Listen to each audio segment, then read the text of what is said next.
আসসালামু আলাইকুম এভরিওয়ান। চাচাতো বোন যখন বউ গল্পের দ্বিতীয় পর্ব, তো বেশি কথা না বলে চলুন গল্প শুরু করি। এখন থেকে শুধু ভাইয়া বলে ডাকবি। ইরা বলল পারবো না। আমি একটু রাগী গলায় বললাম কেন পারবি না? ইরা বলল জানি না। আমি বললাম তুই আর আমার সাথে কথাই বলবি না, নাম এখন ভার্সিটিতে এসে পড়েছি। ইরা বলল আমার সাথে ভিতরে চল। আমি বললাম না, তুই এখানেই নাম। ইরা বলল নামবো না। কি আর করার, ক্যাম্পাসের ভিতরে গিয়ে নামলো। একদম ফাজিল মেয়ে। ইরা চলে গেল আর আমি আমার বন্ধুদের সাথে আড্ডায় মেতে উঠলাম। আর তারপর পিকনিকের টাকা জমা দিয়ে ক্লাসে চলে আসলাম। ক্লাস শেষে সবাই পিকনিকে কি করবে সেটা নিয়ে গল্প শুরু করলাম। একটু পরে ইরা আসলো। ইরা বলল এই বাসায় চল। আমি বললাম যা, আমি পরে যাব। ইরা বলল না, তুই এখন আমার সাথেই যাবি। আমি একটু রাগী দৃষ্টিতে বললাম যাবো না বললাম তো, তুই একটা রিক্সা নিয়ে চলে যা। আর তখনই আমার ক্লাসমেট কয়েকটা মেয়ে আসলো। এসেই বলল ওই রাতুল, পিকনিকের দিন গিটারটা নিয়ে এসো। আমি বললাম আনবো তো, কিন্তু তোমাদের গান গাওয়া লাগবে। সবাই হাসি মুখে একসাথে বলে উঠলো ওকে গাইবো, তুমি গিটার এনো। আর ওদিকে ইরা তো লুচির মতো ফুলছে, মনে হচ্ছে আমাকে খেয়ে ফেলবে। আমি বুঝি না, আমি অন্য মেয়েদের সাথে কথা বললে ওর সমস্যা কি? বন্ধুদের সাথে কথা বলছি, ওমা কে যেন আমার হাত ধরে টানতে টানতে নিয়ে যাচ্ছে। তাকিয়ে দেখি ইরা। আর আমার বন্ধুরা আমার দিকে তাকিয়ে বলল কালকে আর ভার্সিটিতে আসবো না, একেবারে পিকনিকের দিন আসবো। আমি একটু রাগ করে বললাম ওই ওদের সামনে এভাবে জোর করে নিয়ে আসলি কেন? ইরা বলল কেন, মেয়েদের সাথে কথা বলতে ভালোই লাগে তাই না? আমি বললাম আমার বন্ধুদের সাথে আমি কথা বলতেছি, তোর সমস্যা কি? ইরা বলল শোন, ভালোভাবে বলছি কোনো মেয়ের সাথে কথা বলবি না, আর পিকনিকে যদি গিটার নিয়ে যাস তাইলে তোর খবর আছে।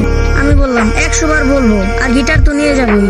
এরা একটা ভয়ঙ্কর হাসি দিয়ে বলল আচ্ছা ঠিক আছে, আমিও দেখবো তুই কিভাবে নিয়ে যাস, এখন বাইক চালা। তারপর বাসায় চলে আসলাম। আর ইরা আম্মুকে বলল বড় আম্মু, তোমার ছেলেকে বলো আমাকে যেন না রাগায়। আমি যে কি করবো আমি নিজেই কিন্তু জানি না। আম্মু বলল ওই হারামজাদা, তুই আবার আমার মেয়েটাকে কি বলেছিস, সত্যি করে বল। আমি একটু অবাক হয়ে বললাম আমি তো কিছুই করি নাই।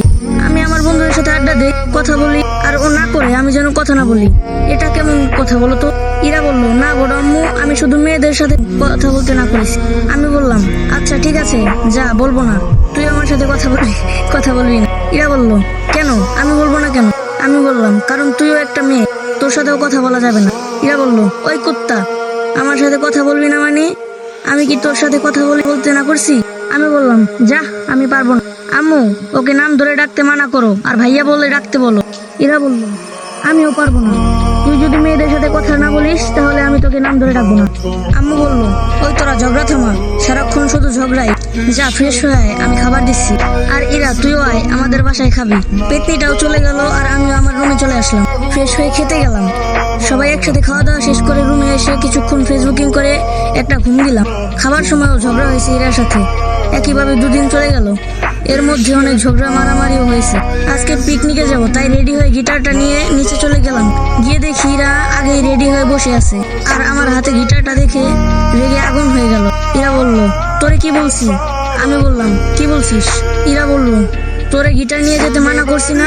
আমি বললাম করছিস, এতে আমার কি, আমি গিটার নিয়েই যাব।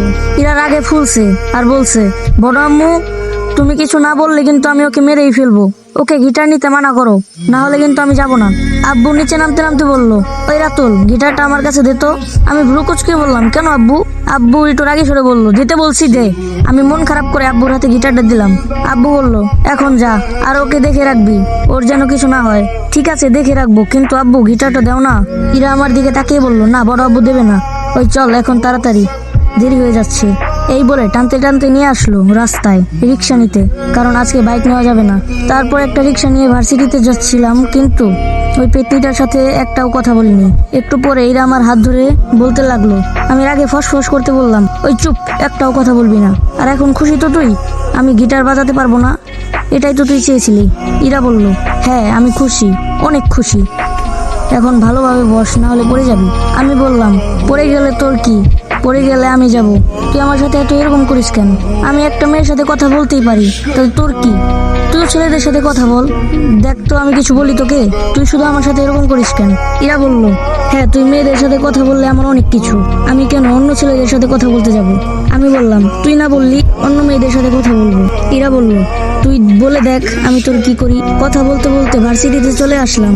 আমার জন্য সব বন্ধুরা অপেক্ষা করছে। আমি আমার বন্ধুদের কাছে চলে গেলাম, আর ইরা ওর বান্ধবীদের কাছে চলে গেল।